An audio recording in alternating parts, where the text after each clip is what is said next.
So I was thinking, this won't be all in German, will it? No, we're just going to use a German technique. In fact, I want to start our session today with a little experiment to help you form a link between your sense of self and your sense of body. Is it going to hurt? Of course not, Greg. Now, go ahead and take off your shoes, close your eyes, and relax. Just as you're sitting without intentionally altering your body, position, or posture, begin to attend to your body experience. What are your first sensations? What tensions do you feel? Where? How are you breathing? Fast, slow, deep? What is your posture? Are you holding yourself up or allowing the chair to support you? Are you slouching or loose, or straight or rigid? How does that sitting position affect your breathing? Greg, are you awake? Yes, I'm here. I just didn't know what to say. I don't even know if I feel much of anything. That's okay, Greg. Many people say they don't feel anything when they first focus on their body. Lack of feeling is an important sentiment about yourself and who you are. Keep attending and the details will become richer. As you continue to attend to your body experience, make statements aloud. Starting, for example, with something like, right now I notice tension in my shoulders. Take your time. Let the statements help you focus on your body experience at this moment. I don't know. Right now, this new tattoo of the Statue of Liberty on my left hand is pretty itchy. Hey, whoa, that's something. How about one more statement about how your body feels? That's really all I got. I don't notice or feel anything. I'd honestly rather not think about my body much at all. That's okay, Greg. And your statement is actually quite insightful, especially when you do the next part of this experiment.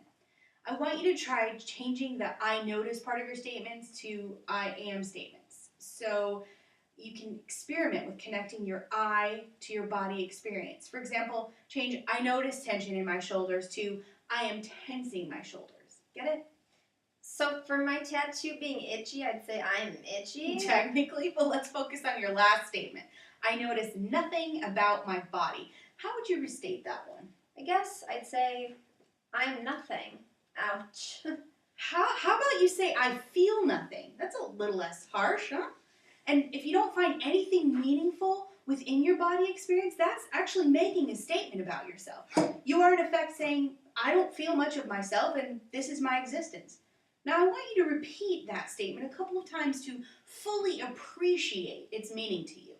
Feel the impact of considering your bodily state to be descriptors of your existential state. I don't feel much of myself and this is my existence. I don't feel much of myself and this is my existence. I don't feel much of myself and this is my existence. What's going on in your head, Greg? In your body? That was pretty deep, that's all. I think that statement about me is actually pretty true. I just don't know if I see what my body has to do with any of this. Well, Greg, when we make our body experience an it instead of an I, we make ourselves less than we are. If we remove our identity from our body experience, it splits us off from our Gestalt, our whole self. It just makes things seem like they happen to us. Let's consider the split that in your Gestalt that brought you to see me. What split? I think we're talking about different things here, buddy. I came in to talk to you because I'm chronically late to work. Exactly. Remember? During our intake session, you told me that you're late to work, but that is unlike you. You do care a lot about the job and the quality of your work and what your boss thinks of your performance. Somehow the same hard-working Greg is constantly sleeping through his alarms. What do you call that? Pretty contradictory, I'd say. Well, I call it a split. I want to try another experiment with you. Is that okay with you? Sure, why not? That last one wasn't too bad, I guess. Very good. Let's move our chairs here. What's the yoga mat for? Well, normally this exercise, I have my clients use an empty chair, but in your case, Greg, we're going to use a yoga mat. You'll see why in a minute. I know it may seem a little different, but I think this will be a really interesting experiment for you. So stand over the sleeping bag, maybe turn a little bit here, look down here. I'm going to ask you to take a deep breath in and out. Relax your shoulders and your body. Very good. We're bringing you into the here and now. I'm going to ask you to use your imagination. I want you to look down at the yoga mat and picture an image of yourself. lying in bed, late for work. What do you look like? Describe him to me. Well, he is sleeping in bed even though all 5 of his alarms are going off. He knows that he needs to wake up. He knows that people are talking about him at work, yet he doesn't care enough to get up. He is just so tired. He's not ready to face the day and needs a little more time. That was very, very good representation. And I have a good sense and an understanding of it, kind of what's going on here.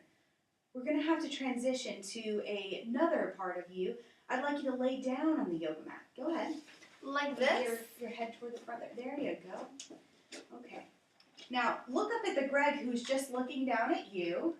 Very nice. The hard-working Greg who wants to get up and make it to work on time. And what does he look like? What is your sense about him? Well, he is standing very tall, and he's got his arms crossed, and he's looking like he's very upset with the other part of myself, that he's oversleeping. And he definitely seems distinguished and disappointed. Disappointed. So let me invite you to continue exploring this conversation by letting awake Greg and sleeping Greg converse with one another. How do they feel about one another? What would they say to one another? Well, awake Greg looks at sleeping Greg and says that he would like him to get up and get to work, and he doesn't like it when he feels sorry for himself about being late because there are too many things to do, and there's no time for him feeling that way. Very good. Now, let's repeat that in the first person, as if awake Greg is verbally addressing sleeping Greg. I don't like the way I would like for you to, using a first-person communication. And since you are speaking for awake Greg, it would be best if you stood up again and look over at sleeping Greg. Man, this one's a workout. Okay, I don't like the way you are sleeping late and not being on time for work. There is no time for this. You need to get up and get going because we have to get to work on time, and there's no opportunity to feel sorry for yourself. Now, how does the sleeping Greg react to that? How does he feel? What would you like to say to respond to that? And don't forget, sleeping Greg is lying on the sleeping. Yeah, I know. I'm tired of you bullying me, and I'm tired. I'm just exhausted by the hours that I've been putting into work and attempting to please the chief engineer and my coworkers. I wish that you would just leave me alone. How does awake Greg react to that? I can't leave you alone because if I leave you alone, you would never even get to work on time. And you have a boss who's rooting for you. And yes, you haven't been successful in getting to your job in a timely fashion, but you're lucky enough to have such flexibility in your hours and making up what you miss. And you need to get up because there is no time for this. And the other Greg would say, every once in a while, I would like to not worry so much about getting into work, and I would just like it to be easier to get there on time and to be who I am. And I don't need you bullying me. All right, go ahead. Allow the dialogue to continue. What would awake Greg say in response? I understand that you are down about your boss leaving and getting marked down at work, but while he is still at work, you can work alongside him and receive flexibility when you're late. You need to take advantage of it, and you need to stop the wallowing. Mm-hmm. I understand that you are down about your boss leaving and this Greg would say that I understand that I need to get up and I need to do what I need to do, but sometimes it's just really hard and I need help. Let's hear you repeat that last part. I need help. Sometimes it's really hard and I need help. Yes? I need help. Uh-huh. What is awake Greg's reaction to that? Well, I don't think he's disappointed anymore, but he would say that I understand you need help and I can help you. That's what I'm trying to do. Very good, Greg. What have you noticed about this conversation so far? Wait, which Greg am I? You're both Gregs, Greg. Oh, okay, just checking. Well, I noticed that the two parts of me seem to be getting closer together. Mm-hmm. I agree with you. And even though there are two separated parts of me, it would be easier to handle things if they were to support one another. Very good. And what do you think it is that keeps them separate? Well, awake Greg feels as if sleeping Greg won't get it together, and sleeping Greg feels as if awake Greg is not allowing him time to process, to just rest. Very good. In Gestalt terms, we call this a top dog, underdog type of communication. There's a dominant part and a submissive part, which in reality, they're both assets and resources to ourselves if we can get them to work together. So help me accomplish some of that by intervening and mediating in this conversation. Allow yourself now to engage in noticing how each one of them feels in the relationship by saying, I would appreciate, or I would like you to. This is to focus on our emotions. Start by speaking for awake Greg. I would like to be more positive and focus on the things that I am doing well. I would like to appreciate who I work with and the responsibility I have. Wonderful. And how would the other Greg respond? I would like you to help me do that. Okay. Allow them to look at one another, and what would they ask from one another? Sleeping Greg would say that I need your help to be more on time and responsible. And awake Greg would say I would like to help you. Okay, very good. So let's complete this experience by having Sleeping Greg stand up and shake hands with awake Greg. Imagine both Gregs embracing one another and shaking hands in agreement. Take a moment to feel, integrate, complete this experience. And once you've done that, take a deep breath in. Out. Refocus here. Very good. How did it go? Well, that was pretty powerful and pretty exhausting. I think Sleeping Greg is pretty out of shape, too. Oh, good one, Greg. Remember, your strengths and your weaknesses are important. They are both Greg.